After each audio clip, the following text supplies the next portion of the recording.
عليه العوض ومنه العوض. انتقادات حادة جدا لنقيب الموسيقيين مصطفى كامل بعد ظهوره في برنامج رامز جلال الجديد رامز نيفر اند. اهلا بكم متابعين قناة سيف ترند.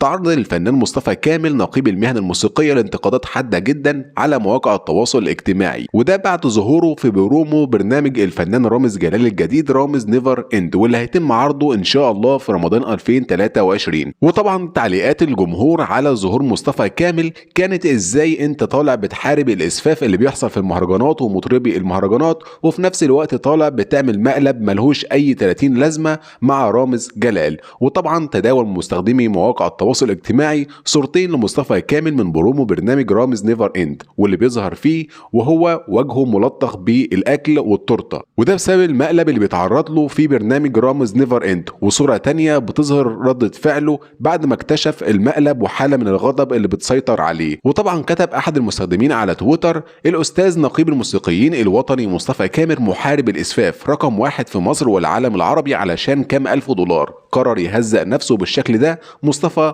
كامل ورامز جلال. وبرضه من ضمن التعليقات مصطفى كامل نقيب الموسيقيين يظهر بهذا الشكل في احدى حلقات برامج رامز جلال في رمضان. الجدير بالذكر ان الاستاذ مصطفى كامل بيجلس حاليا على مقعد جلست عليه ام كلثوم ومحمد عبد الوهاب واحمد فؤاد حسن وصلاح عزام، وعليه العوض ومنه العوض. وطبعا برنامج رامز جلال اللي هو رامز نيفر اند بينقسم لقسمين. اول مرحله وهو ان الضيف بيدخل داخل مطعم على الارض وبيتعرض ان هم بيرموا حاجات في وشه زي الاكل والشرب بيرموه في وش الضيف. والقسم الثاني من البرنامج ان الضيف بيكون قاعد في صالون وبيتم رفع الصالون ده عن طريق آلة معينة، وبعد كده يبدأ الضيف يختل توازنه ويبدأ يتخبط في الحيطان. بعد كده بيتم ايهامه ان في عطل حصل في الآلة المسؤولة ان هي ترفع الصالون ده علشان يصيب الضيف حالة من الرعب والصراخ. وطبعا ده بجانب ان رامز جلال بيخوفهم بواسطه الصور اللي كان بيبقى راكبه. وده كان موضوع حلقتنا النهارده، ولو انت مكمل معايا ما تنساش تعمل لايك للفيديو وتشرفنا باشتراكك في القناه.